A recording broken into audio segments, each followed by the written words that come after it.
শুভ সকাল আমার প্রিয় বন্ধুরা, তোমাদেরকে জানাই আমার ব্লগ চ্যানেলে অনেক অনেক শুভেচ্ছা ও ভালোবাসা। তোমরা সবাই কেমন আছো? আশা করি তোমরা যে যেখানেই আছো খুব ভালো আছো, সুস্থ আছো। আমরাও খুব ভালো আছি। তো বন্ধুরা, ভিডিওটা স্কিপ না করে সম্পূর্ণ দেখার অনুরোধ রইল তোমাদের কাছে। আশা করি তোমাদের ভালো লাগবে ভিডিওটা। ও আর একটা কথা তোমাদেরকে বলতে তো ভুলেই গেছিলাম, কে কোথা থেকে আমার ভিডিওটা দেখছো অবশ্যই কমেন্ট করে জানাবে। আমার কমেন্ট করতে না খুব ভালো লাগে গো।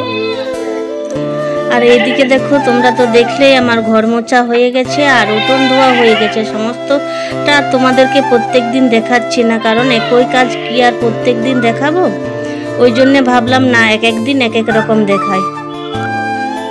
এদিকে যে নাতাটা দিয়ে আমি ঘর মুছলাম, ওইটা কচলে মেলে দিলাম, শুকনো হয়ে যাবে। আর দেখো, সমস্ত বাসন কোসন কলতলায় নিয়ে চলে এসেছি। আর বালতি দেখছো এক বালতি কাপড় ভেজানো আছে, ওইগুলো কেচে নেবো। তোমাদের দাদা ভাই গায়ে দেওয়ার জন্যে এইদিকে বাছুরটাকে একদিকে করে দিল। আর আমি দেখো ছটফট করে বাসনগুলো মেজে নিই, কারণ অনেকটাই বেলা হয়ে গেছে জানো, এখনো ভাত রান্না হয়নি আমার। কত রোদ ঝলমল করছে, এখন মনে হয় 7:30 8টা বাজবে, তাই রোদে আর টেকা যাচ্ছে না। আর আমি এদিকে বাসন মাজছিলাম আর তোমাদের দাদা ভাইয়ের সঙ্গে কথা কইছিলাম। এই দেখো, তোমাদের দাদা ভাই আর ছেলে মিলে গায়েটাকে ধুয়ে নিচ্ছে।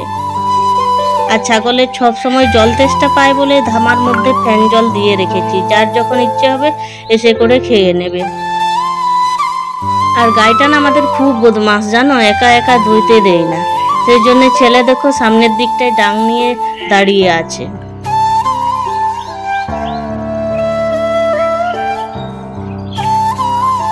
আর এইদিকে আমি ঝটপট করে বাসনগুলো একবারে মেজে নিচ্ছি।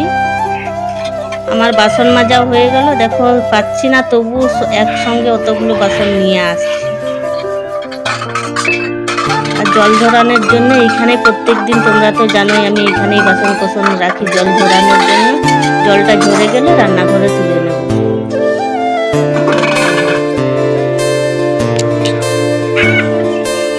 এখন বালতি যে কাপড়গুলো ভেজানো আছে ওইগুলো নিয়েই চললাম আমি পুকুর ঘাট।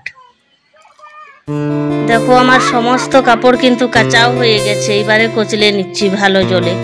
একটু ভেতর দিকে করেই কচলাচ্ছি, কারণ দেখছো একটু জলটা ঘোলা ঘোলা হয়ে গেছে। কেউ মনে হয় এসেছিল আমার আগে কাচাকাচি করতে। আর এইবারে না আমাদের পুকুরটা খুব নোংরা হয়ে আসছে, দেখছো একদম এই যে পদ্ম ফুলে ভরা, পানায় ভরা। আগে না খুব সুন্দর পরিষ্কার পরিচ্ছন্ন ছিল। আমার সমস্ত কাপড় কাচা হয়ে গেছে, দেখো এসে করে মেলে দিচ্ছি।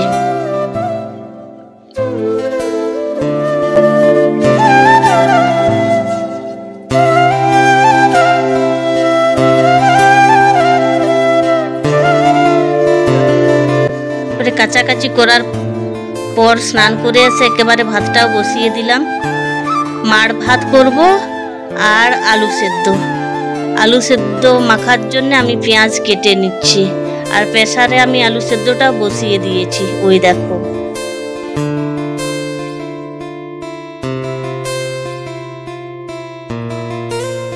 আলু সেদ্ধটা মাখার জন্য ঝটপট করে পেঁয়াজগুলো কেটে নিই চলো। আর একটু তেল দিয়ে হালকা নেড়ে চেড়ে নিচ্ছি। জিরে ফোড়ন দিয়েছি আর কাঁচা লঙ্কা, শুকনো লঙ্কা ছিল না বলে কাঁচা লঙ্কাটাই দিলাম। আর এদিকে আমার আলু মাখাটাও হয়ে গেল। আর মা মেয়ে মিলে দুজনে গল্প করে করে ভাতটা খাচ্ছি। আর তোমাদের দাদা ভাই আর ছেলে ঘরের ভেতরে খাচ্ছে। ওরা কোনোদিনই ক্যামেরার সামনে কিন্তু আসে না। আমরা গল্প করছি দুজন মিলে যে কবে কি স্কুল খুলবে, টিউশনেতে কি সব পড়াচ্ছে, এইসবেই গল্প করছিলাম। আর আমার একটু তাড়াতাড়ি আজকে রান্না বান্না করে নিলাম, কারণ ধান বিক্রির কথা আছে আজকে। কখন যে গাড়ি আসে কে জানে। সকাল থেকেই ফোন করছে যে গাড়ি নিয়ে যাচ্ছে এখনই, তো সকালে থেকে এখনো পর্যন্ত আসেনি। 9টা 10টা বেজে গেল মনে হয়।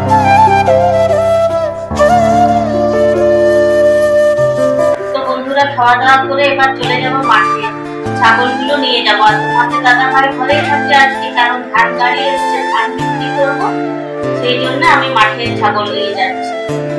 চলো।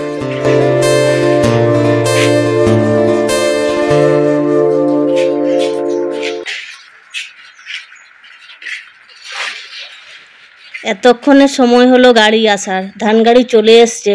ওই জন্য আমি গামছা একটা মাথায় নিয়ে চললাম ছাগলকে ছাড়বো বলে। আর একটু ওইদিকে সরিয়ে দিচ্ছে ধানের গাদার উপরে এই যে একটা বালি চালা, এগুলো প্লাস্টারের সময় বালি চালে না, ওইটাই রাখা ছিল, ওইটাও সরিয়ে দিচ্ছে আর প্লাস্টিকটাও সরিয়ে দিলাম। আর ওই দেখো আমি আগে যাচ্ছি, মাঠের দিকে নেমে গেলাম, মেয়ে পেছনের দিক থেকে ভিডিও করছিল। আর এদিকে দেখো তোমাদের দাদাভাই ধান বিক্রি করবে বলে দাঁড়িয়ে দাঁড়িয়ে দেখছে, ওজন টোজনগুলো ঠিকঠাকভাবে দেখে নিচ্ছে। আর অল্প করে ধান ছিল, বেশি ছিল না, এটা গ্রীষ্মকালীন ধান যেটা হয় না, ওটাই সেই সরু সরু ধান, ওটাই বিক্রি করে দিচ্ছে। এই ফাঁকের মধ্যেই ছিল। আর তোমরা তো জানো আমাদের পুকুর পাড়ে ঘর, এই পুকুরের থেকে হাঁসগুলো ওইখানে উঠতো আর এইখানে থেকে ধান খেয়ে যেত। আমাদের হাঁস মাত্র দুটো আছে, কিন্তু অন্য লোকের হাঁসে এসে খেয়ে খেয়ে যেত।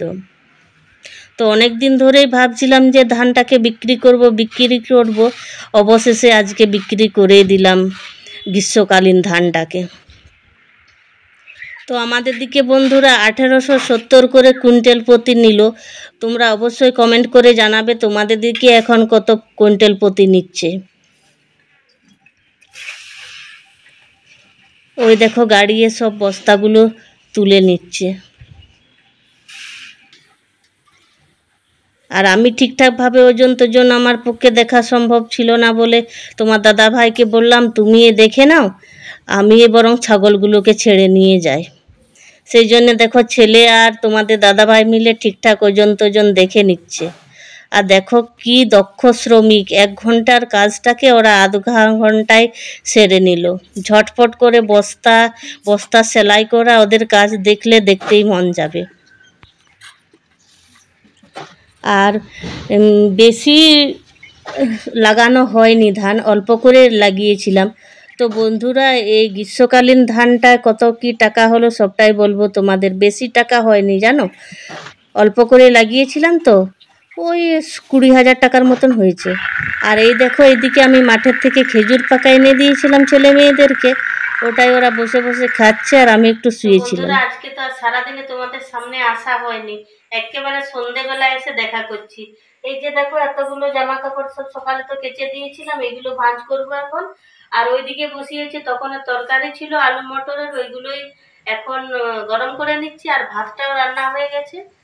তো বন্ধুরা চলো একটু দেখিয়ে দিই তোমাদেরকে।